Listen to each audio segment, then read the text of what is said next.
Fala galera do meu canal, tudo bom com vocês? Então, eu estou lá no Egito nesse exato momento. Mas antes eu gravei algumas aulas de egiptologia porque a gente estuda muito pouco na escola. E aqui eu vou ter a chance de mostrar para vocês um pouco mais da história do Egito, que é muito grande, tem muita coisa e que na escola não dá tempo. E para começar, vamos mostrar aqui o mapa do Egito, para vocês terem uma ideia de onde fica o quê. Então, na região norte, nós temos o delta do Nilo, que são as terras baixas, onde era o território do Baixo Egito. O rio Nilo, na antiguidade, ele era conhecido pelas 6 cataratas que ele tem ao longo do seu curso. O Império Egípcio, na maior parte do tempo, ele se estendeu até a primeira catarata. Mas, no período de máxima expansão do território, eles ocuparam até a 6ª catarata. De sul para norte, nós temos das terras mais altas para as terras mais baixas. Ao sul, temos o deserto da Núbia, onde habitou o povo núbio, ou o reino de Cush.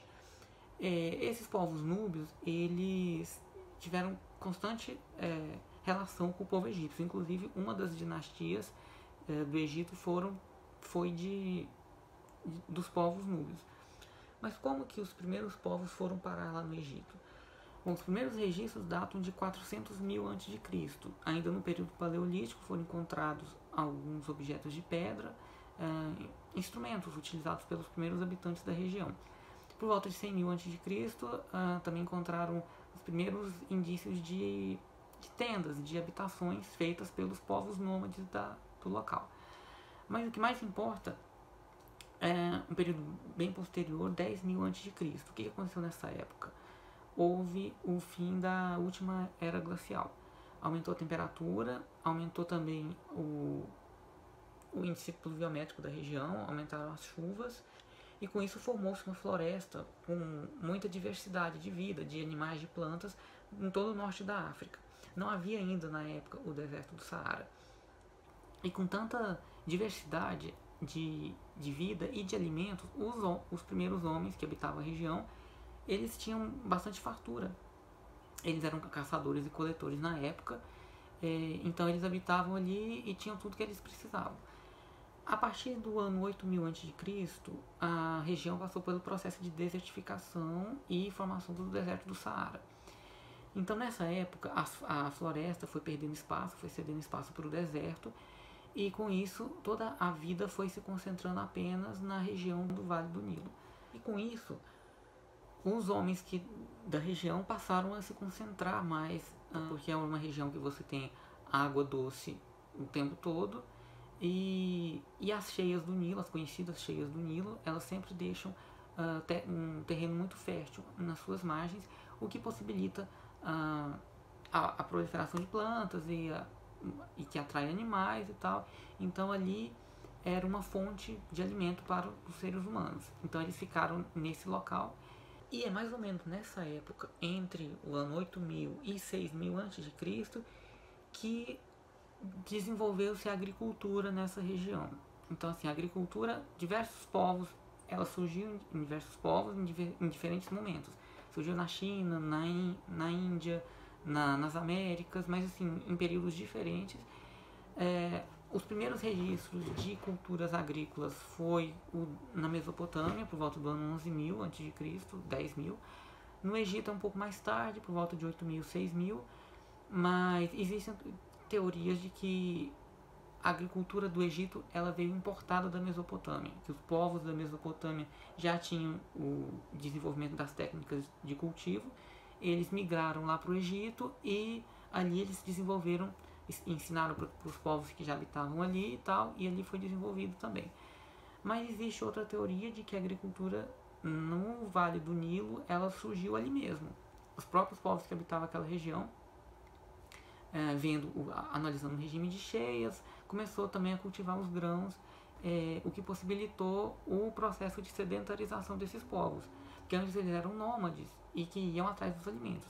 A partir do momento em que eles passam a cultivar o seu próprio alimento, eles ficam fixos à terra, eles ficam fixos àquele local de plantio, e o que permite a construção de casas, de moradias mais sólidas e mais duradouras, e os primeiros assentamentos urbanos também decorreram desse processo de sedentarização. E isso ocorreu ao longo de todo o Vale do Nilo. E é possível identificar várias culturas que foram surgindo nessa época. Duas culturas neolíticas que merecem destaque na época são as culturas de Merinde e Fayum-a. Merinde se desenvolveu por volta de 5.000 a 4.100 a.C., Fayum-a por volta de 5.200 a 4.000. Nessas culturas é possível identificar a construção de tendas semi-enterradas. Eles cavavam depressões onde seria construída a habitação e por cima construíam as tendas, fechando o teto com palha ou junco trançado. Também os primeiros objetos de cerâmica foram fabricados nesses dois assentamentos, nesse período, só que na época não havia ainda um rito funerário igual ficou tão característico na cultura egípcia. Os corpos eles eram enterrados próximos aos locais das habitações, não havia ainda um local específico destinado ao enterro, não havia um cemitério na época. Um dos objetos mais conhecidos da cultura merindense é essa cabeça datada de 5.000 a.C., que é considerada a primeira representação humana da cultura egípcia. O primeiro registro que se tem de um objeto fabricado para representar um ser humano. A partir de 4.400 a.C., floresce a aldeia de El Badari, que foi a base da cultura badariense. E a cultura badariense ela é uma das mais importantes dessa fase do Egito pré-dinástico, porque foi a partir dela que surgiu o povo egípcio, como nós conhecemos, os egípcios da antiguidade. E um dos destaques da cultura badariense é a cerâmica. Ela é muito mais bem elaborada do que em Merinde e em Fayum-a. Então aqui nós temos vasos característicos da cultura badariense, eles são vermelhos com essa parte de cima preta. Outra característica da cultura badariense é que pela primeira vez os corpos eles já são enterrados com um maior preparo e existem os primeiros sinais de ritualização do funeral. Os corpos eles são geralmente enterrados com a cabeça voltada para o sul e o rosto virado para o oeste. Então esse tipo de enterro ele foi muito comum nessa cultura. E a cultura badariense se desenvolveu tanto que depois ela foi responsável pela formação do povo egípcio. Por volta de 4.000, ela se dividiu em duas. A cultura de Maade, que ocupou o Baixo Egito, e a cultura de Nakada, que ocupou o Alto Egito. Em Maade, por volta de 3.800 a 3.200 a.C., há sinais de que essa cultura praticava muita pecuária, comércio com regiões fora do Vale do Nilo, inclusive com povos do Oriente Médio, da Mesopotâmia. Há registro de trocas comerciais nessa época, bem como os primeiros sinais de hierarquização social. Nesse momento começa a se ver no Egito o início da divisão de classes, algumas classes superiores a outras, e o que se observa também nos ritos funerários. Então a população mais pobre eram enterradas de forma mais simples, enquanto a população mais rica tinha os enterros mais bem produzidos. E finalmente a cultura de Nakada, localizada no Alto Egito. Ela é dividida em 3 estágios. Nakada 1 de 4.000 a 3.500 a.C., Nakada 2 de 3.500 a 3.200 a.C. e Nakada 3 de 3.200 a 3.000 a.C., que é quando ocorre a unificação do Egito e o início do período dinástico. Mas falando de Nakada agora. Nakada se diferenciou da cultura badariense porque houve uma melhoria tanto no seu artesanato, nos seus objetos de cerâmica, quanto também começou a haver a presença de líderes políticos na região. Que não há registro de lideranças políticas em culturas anteriores. Mas ali, em Nakada, você já observa que havia lideranças. Muitos estudiosos acreditam que as lideranças políticas de Nakada surgiram a partir do desenvolvimento da cerâmica. A produção de cerâmica em Nakada ela é muito superior à dos demais povos e das demais culturas do Vale do Nilo. Então acredita-se que os produtores de cerâmica da região, eles enriqueceram muito, tanto vendendo para outros povos os seus objetos, e o que permitiu um maior controle, um maior domínio sobre o restante da população daquele assentamento urbano. E nessa imagem a gente percebe como foi a evolução da cerâmica da cultura de Nakada ao longo dos seus estágios. E essa figura é de um enterro típico da cultura de Nakada. Esse é de Nakada 2, você observa o corpo enterrado em posição fetal e com vários objetos ao redor dele. Isso já mostra uma preocupação do povo egípcio com a questão da vida após a morte, porque aí o corpo ele é enterrado com objetos que acreditava-se que seriam importantes e necessários para aquele corpo utilizar depois da morte. Então já começa a haver essa ritualística em torno do funeral. Por volta de 3500 a.C., nós temos o seguinte panorama no Egito. Os assentamentos urbanos cada vez mais populosos, eles acabam formando como se fossem as cidades-estados, cada uma um núcleo populacional com suas lideranças próprias, seu autogoverno, inclusive seus próprios deuses. Eram cidades totalmente independentes umas das outras, mas havia um limite, havia uma diferença muito grande entre as cidades do Alto Egito, que ficam ao sul, e as cidades do Baixo Egito ao norte. E as cidades mais importantes da época eram Nakada e Heracópolis no Alto Egito, e Sais e Buto no Baixo Egito. Quanto às cidades de Nakada e Heracópolis, havia uma rivalidade entre elas. Inclusive, o mito da luta entre Sete e Horus, dois deuses egípcios, remontam dessa época, da luta entre as duas cidades. Porque nós temos que Sete era o deus da cidade de Nakada, enquanto Horus era o deus da cidade de Heracópolis. Então, como essas cidades rivalizavam na época pelo domínio da região, acredita-se que o mito surgiu a partir dessa realidade de luta entre as cidades. E por fim nós chegamos ao período final do Egito pré-dinástico, com a cultura de Nakada 3, entre 3200 e 3000 a.C. Alguns denominam esse período de período proto-dinástico, porque nessa época já há a figura do faraó. O faraó não de um Egito unificado, mas havia o faraó do Alto Egito, ele detentor da coroa branca, e o faraó do Baixo Egito, detentor da coroa vermelha. Então, agora já não há mais as cidades e estados independentes, cada uma com seu governo, com seus próprios líderes. Nessa época nós já temos o Egito dividido em duas grandes áreas, cada uma com um faraó. E é justamente nessa época que é desenvolvida a escrita hieroglífica. Nessa época surgem também os primeiros barcos à vela para navegar no rio Nilo. Os cemitérios reais também surgiram nessa época. E as primeiras grandes obras de irrigação. Inclusive, uma das teorias que justificam a unificação do território egípcio sob um único comando, sob um único faraó, é a necessidade de um grande projeto de irrigação por toda a extensão do Nilo. Era um projeto muito grandioso, a construção de diques e de canais, porque o rio Nilo ele tem uma característica que as cheias dele são um pouco irregulares. Então, muitas vezes, a cheia ela vem muito forte e inunda uma área muito maior do que o previsto. Outras vezes, a cheia ela é insuficiente, o que provoca seca, provoca uma baixa produção agrícola. Então, o que os egípcios necessitavam na época era de obras que pudessem conter um pouco essas enchentes e para obter o maior aproveitamento agrícola possível. E para isso precisava de um governo centralizado para que pudesse coordenar essas atividades, coordenar o período em que haveria as obras de irrigação e o período em que haveria o plantio e a colheita, e o aproveitamento da mão de obra nessas duas atividades.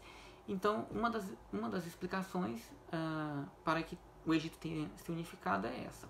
E nessa época, Heracópolis perde a sua hegemonia para a cidade de Tines e Ábidos. Inclusive, quando o Egito é unificado, a primeira capital é em Tines, que se tornou a cidade mais importante da região. Heracópolis perde a sua hegemonia, o seu posto de cidade mais importante do Egito.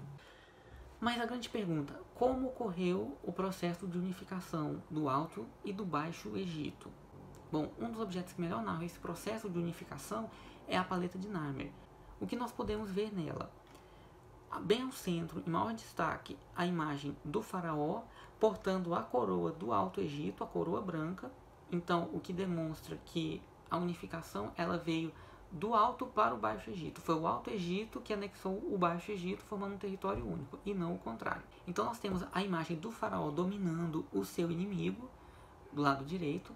Acima desse inimigo, nós temos 6 ramos de junco. O junco era a planta símbolo do Baixo Egito, o que mostra que esse inimigo subjugado de joelhos era o Baixo Egito. E acima das folhas de junco temos a representação de Horus, o falcão, e que mostra que Horus ele era o deus regente do Alto Egito. Inclusive, os primeiros faraós, eles eram filhos de Horus. Então nós temos aí Horus sobre os 6 ramos de junco, ou seja, o Alto Egito subjugando o Baixo Egito. Acima da paleta nós temos 2 hieróglifos, uma representação de um peixe e abaixo dele um cinzel. O peixe ele tem o fonema, ele representa o fonema nar e o cinzel o fonema mer. A união dos dois forma a palavra narmer, que seria o Narmer. Por isso que essa paleta é denominada paleta de Narmer, que seria o faraó Narmer, o unificador do Egito. Um outro historiador egípcio do século III a.C., o Maneton, nas listas reais que ele escreveu sobre toda a cronologia dos faraós egípcios, ele atribui a Menés o título de unificador do Alto e Baixo Egito. O que os egiptólogos acreditam é que Narmer e Menés sejam a mesma pessoa. Mas voltando à paleta, abaixo dela nós temos a figura de 2 inimigos fugindo da dominação do faraó. E no verso da paleta nós temos mais uma vez o nome de Narmer em hieróglifos. Abaixo nós temos o faraó com a coroa do Baixo Egito, a coroa vermelha. Nós temos ele aqui com a cabeça, uma procissão, e do lado direito vários inimigos amarrados nos braços e decapitados. Temos a cabeça dele, as cabeças entre as pernas. O que mostra que essa unificação ela não foi totalmente pacífica. E que mostra que houve guerra, houve inimigos, prisioneiros e tal. Essas 2 feras que nós temos aqui, essas imagens delas com os pescoços entrelaçados, mostra justamente essa união do Alto e do Baixo Egito. E os escravos aqui tentando dominar elas, que mostra que esse processo de unificação ele foi um processo de dominação de povos e de manutenção de controle. E na parte de baixo temos um touro derrubando uma muralha e um inimigo embaixo, que seria uma representação do faraó. O faraó como guerreiro, conquistador, conquistando o território do Alto e Baixo Egito, se tornando o faraó único das 2 terras. E é a partir da unificação do Egito que inicia-se a história propriamente dita do Egito Antigo. Nesse gráfico nós temos a cronologia das épocas da história do Egito Antigo. Primeiramente tem o período arcaico, que foi de 3100 a 2686 a.C. É o período de formação inicial desse Egito unificado, quando ele ainda está em formação. São as primeiras 2 dinastias. É chamado também de período Tinita, porque foi a capital em Tinis. Depois a capital muda para Mênfis, e inclusive Mênfis é a capital egípcia mais importante, mais conhecida. Não foi a única, posteriormente outras capitais se sucederam, mas Mênfis se tornou a mais famosa. A partir de 2686 a.C. até 2181, nós temos o Reino Antigo. Inclusive é o período áureo das pirâmides. As pirâmides de Gizé, de Saqqara, todas foram construídas nesse período. Os faraós Kelpis, Khefre, Miquerinos datam dessa época. Depois, entre 2181 e 2060 a.C., o Egito cai num período de forte desagregação e turbulência política. É conhecido como primeiro período intermediário. Não há a regência de um único faraó. O território ele não é mais unificado. Então é considerado período intermediário.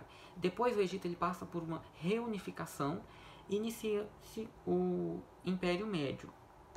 No Império Médio é mais um período de estabilidade política, econômica, não há tanta disputa pelo poder, mas aí mais uma vez o Egito ele cai em fortes turbulências, agitações políticas, disputa pelo trono, que foi o segundo período intermediário, de 1802 a 1550 a.C. Posteriormente, ele volta a se unificar. Então, assim, a história do Egito ela alterna períodos de estabilidade, de unificação e períodos de instabilidade e desagregação. E isso vai ocorrendo e revezando ao longo da história.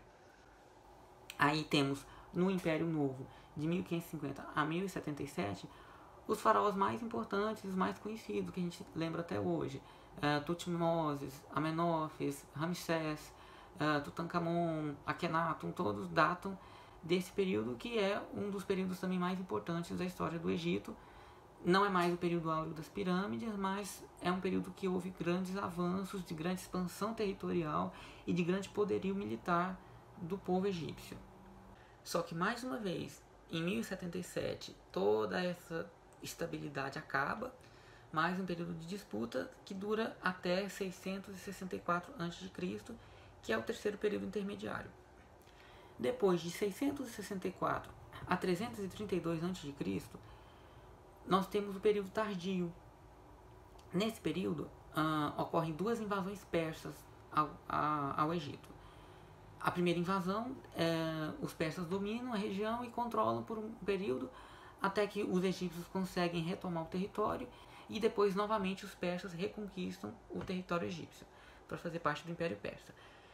Esse domínio persa ele só termina em 332 a.C., quando Alexandre o Grande, rei da Macedônia, ele consegue derrotar o Império Persa e anexar todo o território ao Império Macedônico. E aí inicia-se o período helenístico. Esse período helenístico ele vai até o ano 30 a.C. Houve duas dinastias que regiram esse período, que é a dinastia macedônica e a dinastia ptolomaica, que é a dinastia da Cleópatra, a mais famosa. Depois, a partir de 30 a.C., o Egito se torna província romana e ele nunca mais vai ser independente. Ele vai ser parte do Império Romano, o Império Romano vai se dividir, ele vai para o Império Bizantino, vai ser território do Império Bizantino. Depois, em 641, ele cai sob o domínio dos árabes. Ele vai ser domínio árabe até 1517, quando o Império Turco-Otomano conquista toda a região. E aí o Egito passa a fazer parte do Império Turco-Otomano. E outra divisão clássica da história do Antigo Egito é por meio das dinastias. Essa classificação de dinastias foi feita por Maneton, historiador egípcio de ascendência grega do século III a.C. Ele classificou todos os faraós, desde o fundador do Egito unificado, Menes ou Narmer. Ele classificou todos os faraós em 31 dinastias. Então, pela divisão que nós temos, a divisão clássica dos períodos egípcios, no período arcaico seriam a primeira e segunda dinastia, no Império Antigo, da terceira à sexta dinastia, no primeiro período intermediário, da sétima à 10ª dinastia, no Império Médio, da 11ª e 12ª dinastias, o segundo período intermediário vai da 13ª à 17ª dinastia, o Império Novo da 18ª à 20ª, o terceiro período intermediário da 21ª à 25ª e o período tardio da 26ª à 31ª. Por que a dinastia macedônica e a ptolomaica não entram na lista? Porque quando Maneton escreveu sua obra, ele estava na 31ª dinastia. Então as que vieram posteriores não contam nessa classificação dele. Bom, por hoje é só, e na próxima aula nós veremos 3 períodos da história do Egito: o período arcaico, o Império Antigo e o primeiro período intermediário. Fiquem ligados.